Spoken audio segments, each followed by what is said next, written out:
Avons-nous créé un précédent fâcheux avec cette manière de faire la réqualification? Oui, c'est une dérive, madame. C'est une dérive démocratique puisque les gens ne se retrouvent pas. Bon, regardez, ABC, je sais comment, et consorts. Ça représente quoi? Quelles sont leurs assises politiques? Est-ce que le AAAB est reconnu au Katanga? Par contre, l'UNAFEC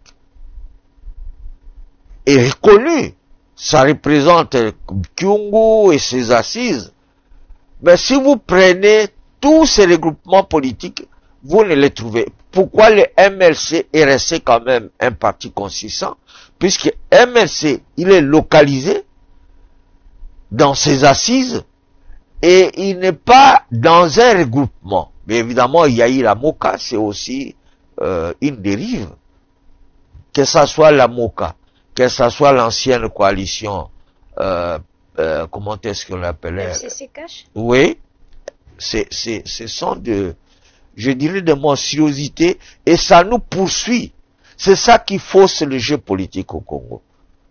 Puisqu'il n'y a pas des assises réelles dans l'organisation de ces regroupements. Moi, je me dis que j'ai un peu contribué à cette falsification, puisque... De quelle manière? J'ai produit en 2002, je crois, le prospectus électoral. Et dans ce prospectus électoral, j'ai repris les pourcentages des différents secteurs. Et qu'est-ce que le PPRD en ce temps a fait, après la création? C'est qu'ils ont pris partout où il y avait, du moins les secteurs où il y avait des majorités, ils ont placé des candidats. Et en plus, en 2017, plus que ça, ils ont créé, ou bien opté, ils ont placé un seuil qui ne permet plus aux partis politiques d'accéder au siège. Alors, ceux qui étaient plus outillés, ils ont tout simplement triché en prenant, voilà, si nous plaçons dans telle circonscription électorale un parti, c'est le regroupement qui obtient les seuils. Et alors, ces seuils, c'est plus compliqué techniquement, mais les PPRD, il a tout son regroupement, donc il a automatiquement au moins 1%. Tandis que les partis politiques comme l'UDPS, seul ne peut pas avoir ce seuil de 1%.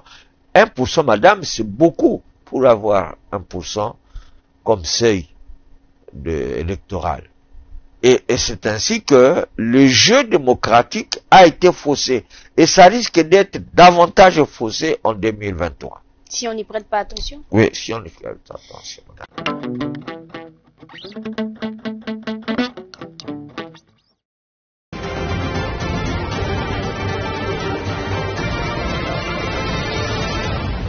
Mais on vous a vu un moment vous retirer même du débat. Pourquoi donc?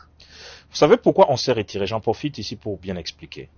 Après le débat qui a été organisé, c'est-à-dire après la présentation du texte, après les réponses fournies aux questions, normalement les textes de loi devaient aller en commission PAJ pour approfondissement. Alors, mais il y a une procédure qui a été initiée, toute particulière, c'est la procédure de la levée des options. Nous ne nous sommes pas opposés à cette procédure-là, mais hélas, la manière dont la procédure a été préparée la veille ne nous a pas plu. Parce que le bureau de l'Assemblée a eu des réunions, des contacts avec les différents groupes parlementaires. Ils ont harmonisé à leur niveau sans impliquer les G13. Vous voyez un peu déjà à ces niveaux. Et pourquoi on n'a pas impliqué les G13? Alors c'est la question. Avez-vous déjà vu un processus électoral où on n'implique pas l'initiateur de la proposition de loi? À cette étape-là, on devrait nous impliquer. Parce que les textes n'étaient pas encore arrivés en PAJ. Même en PAJ, on a parfois besoin de demander le point de vue de celui qui a rédigé les textes. Et donc, on ne nous a pas associés dans ces processus pour préparer la levée des options. Ça a été fait la veille, entre le bureau et les différents groupes parlementaires. Et les G13 n'y a pas été associés. Et quand le G13 a demandé la parole le lendemain, les jours où il fallait maintenant lever les options, parole ne lui a pas été accordée par le président de l'Assemblée. Alors ces deux faits, en tout cas, ne nous ont pas mis en confiance. Nous nous sommes trouvés devant, c'est comme s'il y avait quelque chose à décacher. Nous nous sommes retirés et nous nous sommes retirés pour le reste. Et nous avons pensé que c'était légitime quand même nous retirer parce qu'il y avait un flou.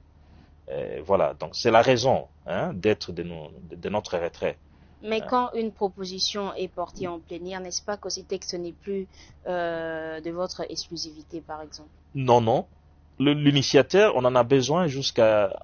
même en commission, on a toujours besoin de celui qui a initié le texte. Parce qu'il peut défendre, il peut expliquer, il peut mieux expliciter ce qu'il a proposé. Imaginez, on cherche à approfondir les textes et on met de côté l'initiateur du texte. C'est inédit. C'est inédit comme manière de faire. Donc, ça fait 10 ans que moi je suis dans cette chambre parlementaire, c'est mon deuxième mandat. Je participais à la rédaction de cette proposition de loi. Moi-même, je rédigeais une proposition de loi pour réviser les codes de procédure pénale, pour faire en sorte que les victimes de violences sexuelles ne payent plus le frais de justice. Et bien avant, je participais à plusieurs séances d'amendement à des textes. Le règlement intérieur du mandat passé, j'en étais rapporteur de la commission avec Mwandon Simba qui était président de la commission spéciale. Donc, j'ai de l'expérience, donc je sais comment ça se fait, mais je ne me rappelle pas une étape où on a dit, voilà, l'initiateur du projet, mets-toi de côté, laissons-nous faire le reste. Mais pourquoi ne pas accepter, par exemple, la souveraineté de la plénière sur cette proposition de loi? Alors, le problème, c'est que la finalité, ça devait être ça, et puis ça ne devait pas se passer comme une lettre à la poste. Ça, on ne va pas accélérer. Mais le problème, c'est que le fait de nous avoir exclus, à la veille de la levée des options, c'est suspect. Pour nous, c'est suffisamment suspect. Le fait de nous avoir refusé la parole le lendemain, quand il fallait adopter les options, pour nous, c'est suspect. Donc, les deux faits montrent en fait qu'il y avait... Qu'est-ce qui s'est caché selon vous? Alors, nous ne voulons pas juger. Nous ne sommes pas juges aussi. Nous ne sommes ni dictateurs, ni jusqu'au-boutiste, ni juge. Le G13 n'est ni dictateur, ni jusqu'au-boutiste, ni juge.